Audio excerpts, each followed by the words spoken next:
धन्यवाद साथियों। पिछले 10 सालों से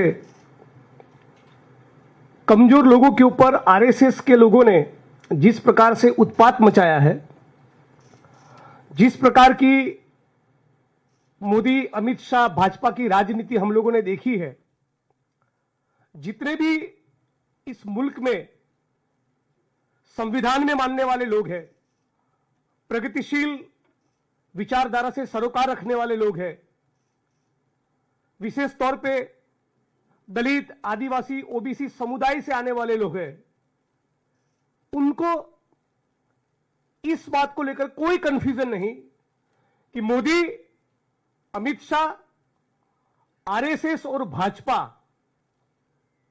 बाबा साहब अंबेडकर के संविधान में नहीं, केवल मनुस्मृति के संस्कारों में, मनुस्मृति के मूल्यों में यकीन रखते हैं। पास्ट में वो ये कह भी चुके हैं कि डॉक्टर बाबा साहब अंबेडकर के संविधान को समंदर में फेंक दो। ये लिख भी चुके हैं कि हमें भारत का संविधान नहीं, मनुस्मृति चाहिए। ये संघ परिवार के लोगों ने बकायदा लिखा हुआ है। और इसी सोच के कारण पिछले कुछ सालों के दौरान हम लोगों ने देखा कि दिल्ली की सड़कों पर संविधान की कॉपी को जलाया गया। हमने देखा कि किस प्रकार से रोहित वेमुला को आत्महत्या के लिए मजबूर किया गया, जिसको हम सांस्थानिक हत्या कहते हैं। हमने देखा कि किस प्रकार से बलात्कार का शिकार बनी हाथरस की बेटी का शव अंतिम दर्शन के लिए उसके परिवारजनों को नसीब नहीं हुआ। हम लोगों ने देखा कि किस प्रकार से गुजरात के ऊना में गाड़ी के साथ बांधकर 4 दलित युवकों को तब तक पीटा कि जब तक उनका चमड़ी न उतर जाए। नक्सलाइट बोल के भीमा कोरेगांव के केस में प्रतिबद्ध, कमिटेड, कर्मठ आंबेडकराइट्स को 3-3 साल तक जेलों में डाला। मोदी जी के खिलाफ एक ट्वीट करने पर गुजरात से आसाम 2500 किलोमीटर की जेल में डालकर महिला पुलिस को मेरे बगल में बिठाकर मॉलेस्टेशन का फर्जी केस करवाया। अंबेडकर नामा चलाने वाले प्रोफेसर रतनलाल जैसे साथियों के ऊपर भी फर्जी मुकदमे हुए। इसी सोच के कारण पार्लियामेंट के मंच से अमित शाह ने भी कहा कि अंबेडकर अंबेडकर अंबेडकर करना आजकल फैशन बन गया है।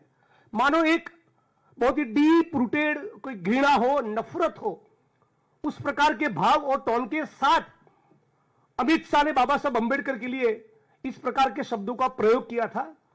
मतलब कि यह दिखाता है कि उनकी रगों में सिंदूर हो न हो, इन संघी भाजपाइयों की रगों में मनुस्मृति की धारा जरूर बहती है। और यही कारण है कि हम देखते हैं कि बिहार में 11 साल की दलित समाज की बेटी पर बलात्कार होता है। चाकू से उसके गले काटने की, उसके अंगों को काटने की कोशिश होती है। वो जीवन मरण के बीच में तड़प रही है और फिर भी उसको एक बेड नसीब नहीं होता। 5 घंटे तक उसको एम्बुलेंस में बैठे रहना पड़ता है।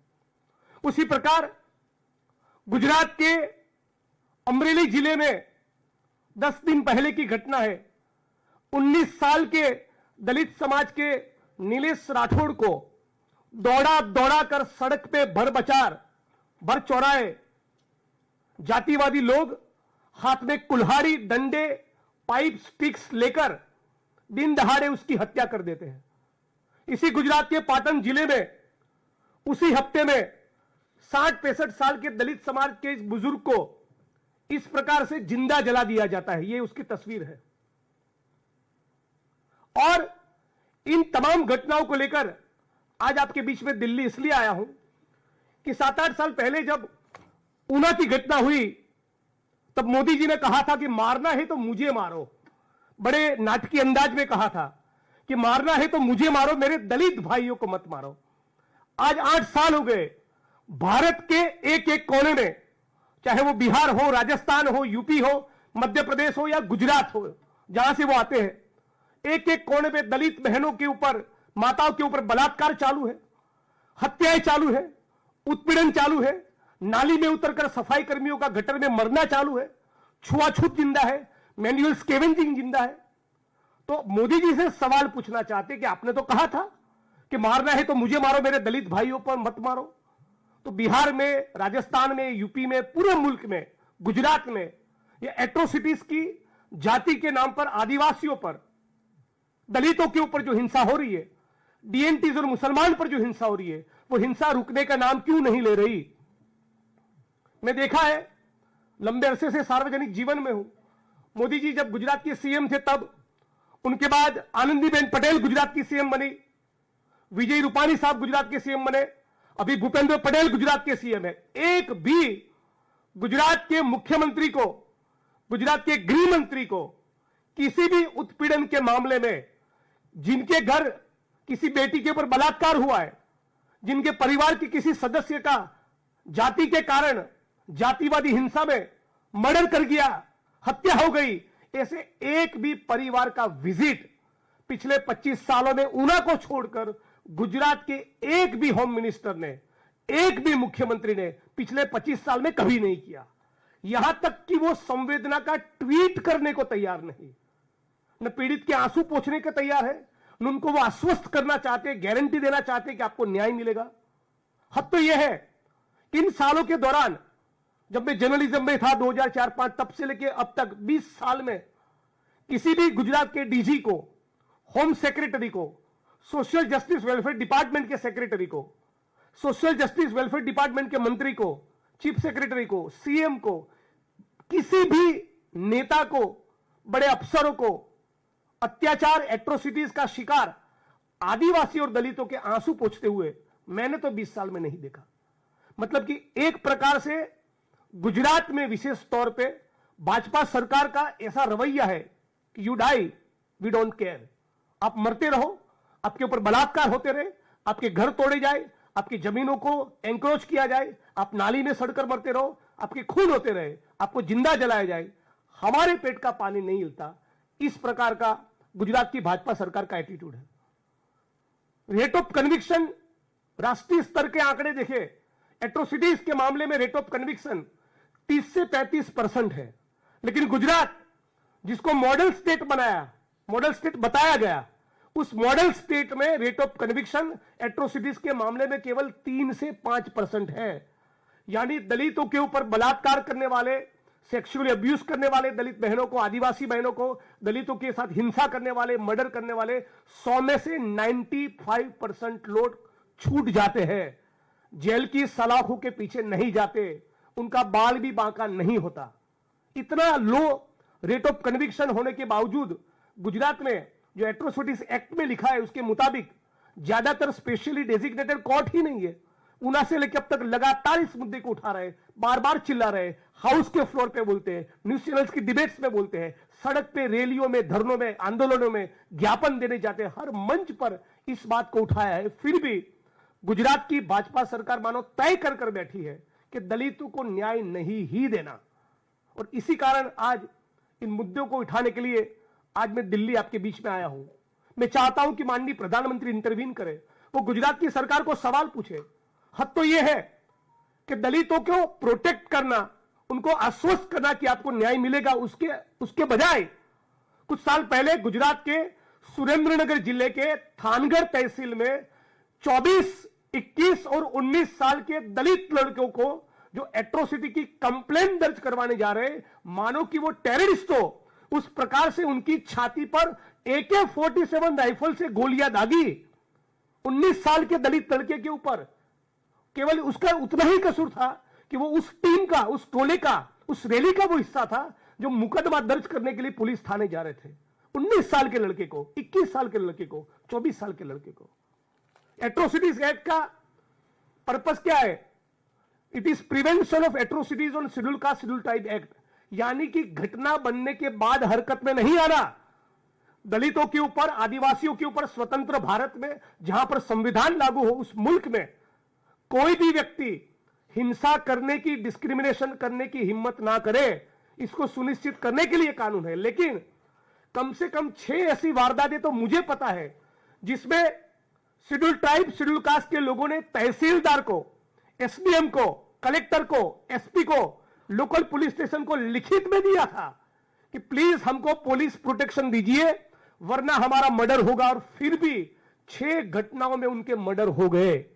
राजकोट जिले के कोटड़ा सांगानी तहसील के माणिकवाड़ा गांव में सुंदरवा भाई नाम के एक आरटीए एक्टिविस्ट ने वीडियो बनाकर कहा, वो वीडियो स्टेट आईबी के लोगों को, सेंट्रल आईबी के लोगों को, लोकल क्राइम ब्रांच के लोगों को, tehsildar, SDM, collector, deputy SP, local police station, Dalit Bahujan groups में सब जगह पे मरने से पहले उन्होंने खुद वायरल किया, बताया कि इन लोगों से मेरी जान को खतरा है। फिर भी उस सुंदरवा भाई को, जो आरटीए एक्टिविस्ट थे, उनको जिनकी जान से खतरा था, उनके खिलाफ न कोई प्रिवेंटिव एक्शन लिया, न उनको पुलिस प्रोटेक्शन दिया। नतीजा उनका मर्डर हो गया। 1 साल तक उनका बेटा कहता रहा कि जिस प्रकार से मेरे पिता की हत्या कर दी गई, प्लीज मुझे पुलिस प्रोटेक्शन दीजिए। उसको पुलिस प्रोटेक्शन मिला। मैं लगातार उसके संपर्क में था, कलेक्टर, एसपी से बात करता रहता था। एक पॉइंट के बाद उसका बेटा भी ये कहने लगा कि जिग्नेश भाई, मुझे लगता है मेरा भी खून हो जाएगा। 2 महीने के अंदर उसके बेटे का भी खून हो गया। अहमदाबाद जिले के अंदर धंधुका तहसील में एक दलित समाज के व्यक्ति ने दोबारा कहा था लिखित में, राजकोट की घटना की तरह, कि मेरा भी मर्डर होगा, प्लीज मुझे पुलिस प्रोटेक्शन दीजिए। उसको भी पुलिस प्रोटेक्शन नहीं मिला, उनका भी खून हो गया। उनकी बहन कांग्रेस की कार्यकर्ता थी, प्रवीणा बहन, वो गुजरात हाईकोर्ट में स्पेशल क्रिमिनल एप्लीकेशन दर्ज करवाती है, सीबीआई और सीआईडी क्राइम से जांच मांगती है। वो एक दिन जब हाईकोर्ट से धंधुका अपने गांव वापस जाती है तो किसी गाड़ी ने टक्कर मारकर उनकी हत्या कर दी। 2-4 महीने पहले की, कुछ चंद महीनों पहले की बात है, सुरेंद्रनगर जिले के चुड़ा तहसील के समडियाड़ा गांव में विदेश में बसने वाले 2 दलित भाई अपने गांव वापस लौटते हैं। अपने खेत खलियान की परिस्थिति देखने जाते हैं तो वहां उनको धमकी मिलती है, जाति सूचक गालियां देते हैं। फिर वो भी लिखित में देते हैं, तहसीलदार को, एसडीएम को, एसपी को, कलेक्टर को बार बार लिखते हैं, फोन कॉल्स करते हैं कि इस तारीख को इतने बजे हमारी जमीन हम कल्टीवेट करने जाएंगे, ये लोग धमकी दे रहे हैं, प्लीज हमको पुलिस प्रोटेक्शन दीजिए, सामने वालों के खिलाफ कुछ एक्शन करिए। न सामने वालों के खिलाफ कोई एक्शन लिया, न इनको पुलिस प्रोटेक्शन दिया। दोनों दलित समाज के दोनों भाइयों का उसी जमीन पर मर्डर हो गया। ऐसी 6 घटनाएं तो मैं खुद उसका मैं साक्षी रहा हूं। मतलब कि आपको एट्रोसिटी एक्ट के तहत इस प्रकार की घटना ना हो, वो सुनिश्चित करना है। यहां पर तो लिखकर दलित और आदिवासी कह रहे कि हमारा मर्डर होगा, बहुत सीवियर किस्म का असोल्ट होगा, फिर भी आप मरते रहो, हमारे पेट का पानी नहीं हिलता। इस प्रकार के गुजरात की पुलिस का, प्रशासन का, भाजपा की सरकार का एटीट्यूड हो गया है। एक किस्सा आपके बीच में रखना चाहूंगा। गुजरात के संतरामपुर जिले में 11 दिन तक 8-10 लोगों ने मिलकर शेड्यूल कास्ट की एक लड़की को, दलित महिला को किडनैप करके उसके ऊपर गैंगरेप किया। 11 दिन तक 3 उसमें भाजपा के कार्यकर्ता शामिल थे। बड़ी मुसीबतों के बाद वो लड़की वहां से भागकर पुलिस थाने पहुंचती है। संतरामपुर पुलिस थाने में गैंगरेप की कंप्लेंट दर्ज करवाती है, ऑफेंस दर्ज होता है, मुकदमा दर्ज होता है। लेकिन जैसा ही वो भाजपा के कार्यकर्ताओं को पता चलता है कि गैंगरेप की इस कंप्लेंट में उनका भी नाम है, तो तहसील लेवल की एक महिला कार्यकर्ता को पुलिस थाने भेजकर उस लड़की को वहां से उठवाकर दूसरे तहसील में ले जाकर उसी घटना का, गैंगरेप का दूसरा एफआईआर दर्ज करवाते, उस प्रकार से जिसमें उन भाजपा के 3 नेताओं का नाम नहीं। और पहला जो गैंगरेप का शिकायत दर्ज हुआ था, जिसमें भाजपा के 3 नेताओं का, कार्यकर्ताओं का नाम था, उस एफआईआर को पुलिस सब इंस्पेक्टर और एएसआई मिलकर स्टेशन डायरी के पन्ने के साथ बकायदा फाड़ देते हैं। गुजरात में गैंगरेप की शिकार दलित समाज की बेटी, उसकी एफआईआर की कॉपी को पुलिस स्टेशन के रिकॉर्ड से दूर किया जाता है, एफआईआर की कॉपी को फाड़ देते हैं। पूरा मामला वालजीभाई पटेल नाम के दलित राइट्स एक्टिविस्ट को पता चलता है।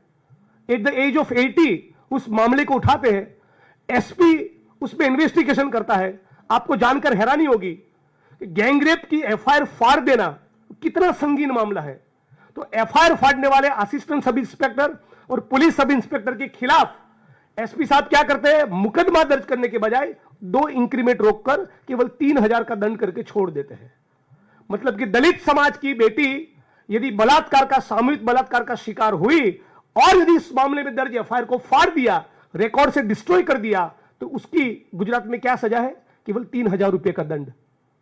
नेहा कुमारी दुबे नाम की गुजरात के महिसागर जिले की कलेक्टर महोदया सरकारी तालुका स्वागत के कार्यक्रम के डायस पर से शेड्यूल कास्ट के एक लड़के को, वो शेड्यूल कास्ट से बिलोंग करता है, ये जानते होते हुए भी हरामी साला बास्टर्ड कहती है, डायस पर से, सरकारी कार्यक्रम के मंच पर से। और फिर ये कहते हैं कि तुम दलितों को, आदिवासियों को आदत है कि 90% केस एट्रोसिटीज क्या ब्लैकमेलिंग के लिए करते हो। आज उस बात को 8 महीना हो गया, न उसके खिलाफ कोई डिपार्टमेंटल इंक्वायरी, न उसके खिलाफ कोई एफआईआर, न कोई जांच, न गिरफ्तारी। आज गुजरात पब्लिक सर्विस कमीशन, वहां पर जो लोग, जो स्टूडेंट्स ओबीसी, आदिवासी, दलित बैकग्राउंड के जो स्टूडेंट्स हैं, वो रिटर्न में 100 में से यदि 90 मार्क्स लाते हैं तो साक्षात्कार में, ओरल में उनको 5 मार्क्स देते हैं, और जिनका रिटर्न में 60 या 65 गुण आया है उनको ओरल में 45 देते हैं।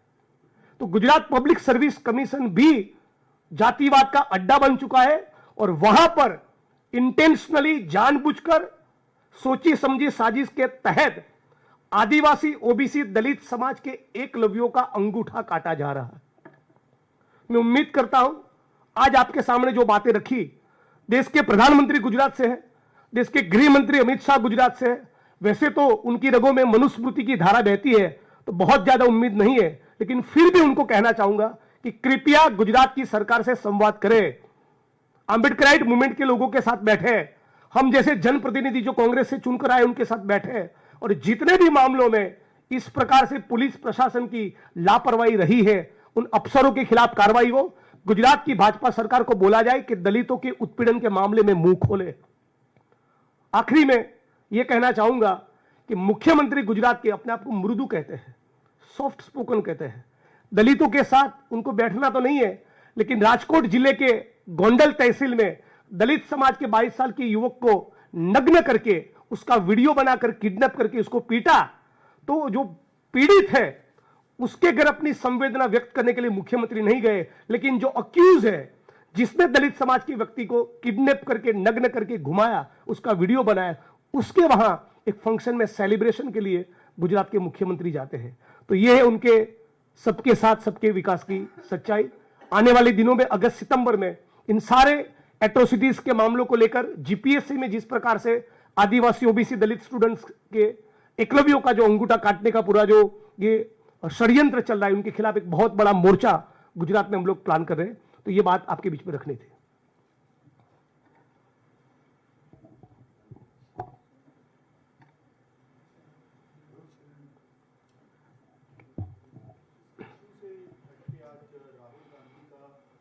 इस इश्यू पर ही मैं अपने आप को रखूंगा। और एक इश्यू आपने अच्छा याद करवाया, राहुल जी और सुप्रिया जी, हमारी प्रवक्ता, पिछले हफ्तों में उन्होंने जो ट्वीट्स किए, उसी कंटेंट को अपने फेसबुक के पेज पर डालने पर, उसी कंटेंट को कांग्रेस के गुजरात प्रदेश कांग्रेस समिति के राजेश सोनी नाम के एक साथी को साबरमती सेंट्रल जेल भेज दिया है। तो जो लोग अमेरिका के सामने घुटने टेकते हैं, वो कांग्रेस के कार्यकर्ताओं के खिलाफ बहुत ताकत दिखाने की कोशिश करते हैं। ये मेरे साथ भी हुआ था। एक ट्वीट किया मैंने मोदी जी को लेकर, और जैसा कि आप जानते हैं 2500 किलोमीटर दूर आसाम की जेल पे भेज दिया।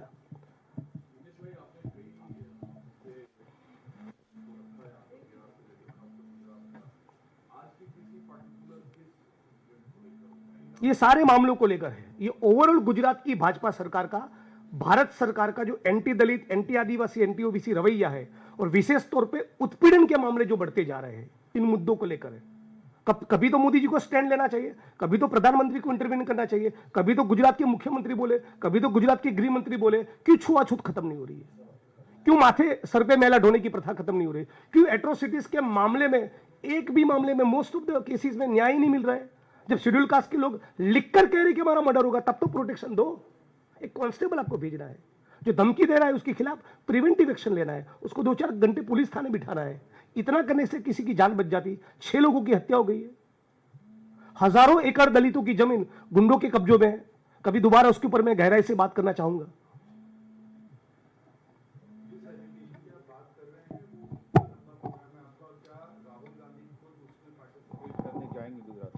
वो तो बात करेंगे पार्टी के लेवल पे, लेकिन हम लोग इस मुद्दे पर लगातार, आप जानते हैं कि मैं लिखता रहता हूं, लड़ता रहता हूं, बोलता रहता हूं। वो कोई एक दिन का या हफ्ता 10 दिन का काम है नहीं, वो लंबी लड़ाई, ये लड़ते रहेंगे। लेकिन अगस्त सितंबर में एक बड़ा मोर्चा इस सरकार के खिलाफ हम लोग प्लान करने का सोच रहे हैं।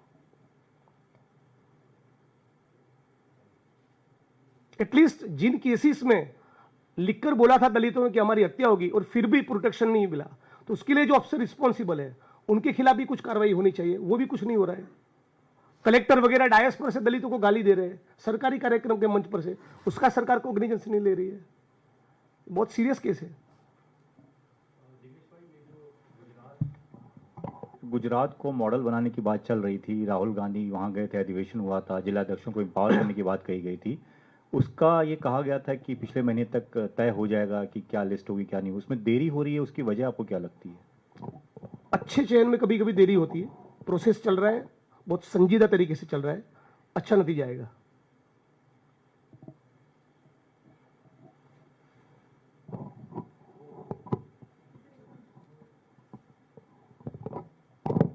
सर, तेलंगाना के कांग्रेस चीफ ने माओस के बारे में बात करी और कहा है कि उनसे पीस टॉक्स रखने चाहिए, to which the BJP has strongly reacted. तो क्या आप इस स्टेटमेंट से सहमत हैं और क्या आपका बयान क्या रहेगा इस पर? मैं अभी इस पर कोई कमेंट नहीं करूंगा। कुछ सवाल पवन खेरा जी के लिए छोड़ दीजिए।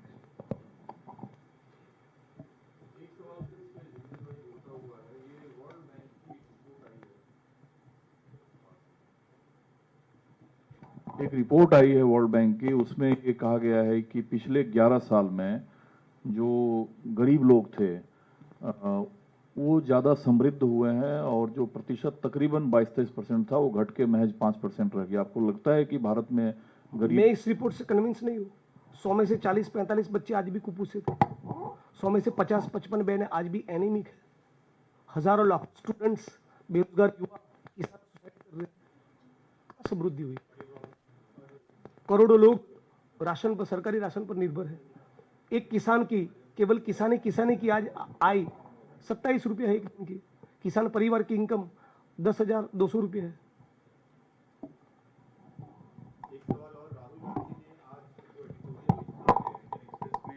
चुनावों को रिग करने का दावा करते हुए और फिर ट्वीट भी किया। उन्होंने कहा कि महाराष्ट्र में चुनावों को रिग किया गया और बिहार अगला टारगेट हो सकता है। तो क्या आपको लग रहा है कि बिहार चुनाव में पहला चुनाव 19,000 वोट से जीता, उसी दिन मैंने मीडिया इंटरेक्शंस में कहा था कि फासिस्टों का ये इतिहास रहा है, ये चरित्र रहा है, सारी लोकतांत्रिक प्रक्रियाओं के साथ छेड़छाड़ करे। तो चुनाव की जो प्रक्रिया है उसमें भी कर सकते हैं।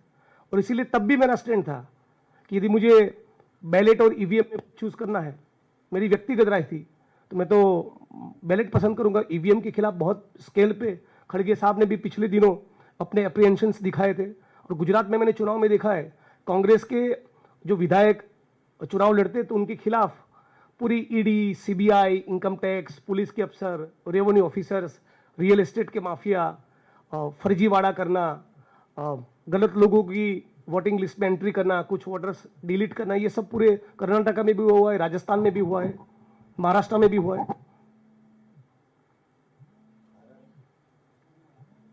जिग्नेश जी, आप लोग लगातार चुनाव आयोग पे सवाल खड़े करते हैं। आप लोग कहते हैं कि कहीं ना कहीं मैनिपुलेशन होता है ईवीएम को लेकर। आप लोगों ने महाराष्ट्र को लेकर भी ये कहा, इससे पहले भी आप लोग कई बार कह चुके हैं। क्या विधानसभा चुनाव जो आगे होंगे, कांग्रेस पार्टी तय क्यों नहीं करती कि हम अगर ईवीएम चुनाव होंगे तो कांग्रेस पार्टी चुनाव नहीं लड़ेगी? आप लोगों की डबल स्टैंडर्ड क्यों है कि आप चुनाव लड़ते भी है फिर आप आरोप भी लगाते हैं? डबल स्टैंडर्ड की बात नहीं, देखिए, किसी सिस्टम को सुधारने की बात है, सिस्टम को पूर्ण रूप से खारिज करने की बात नहीं है, ठीक है। और हम लोग जो कह रहे हैं, राहुल जी ने जो एडिटर लिखा है उसको सब्सटेंशिएट करने वाला डेटा है उनके पास, एविडेंस है। बहुत से मामलों में धांधली हुई है। कुछ कुछ जगहों पर, यदि मैं गलत नहीं तो महाराष्ट्र में तो 12, 16, 15 साल के युवक युवतियों को भी वोटर के तौर पे दर्शाया, उन्होंने वोटिंग किया, ऐसा भी किसी के पास लिस्ट था, मैंने सोशल मीडिया में देखा है। तो धांधली हो ही रही है, पूरा मुल्क जानता है। तो धांधली के खिलाफ हम लोगों की लड़ाई है, ठीक है। थैंक यू साथियों।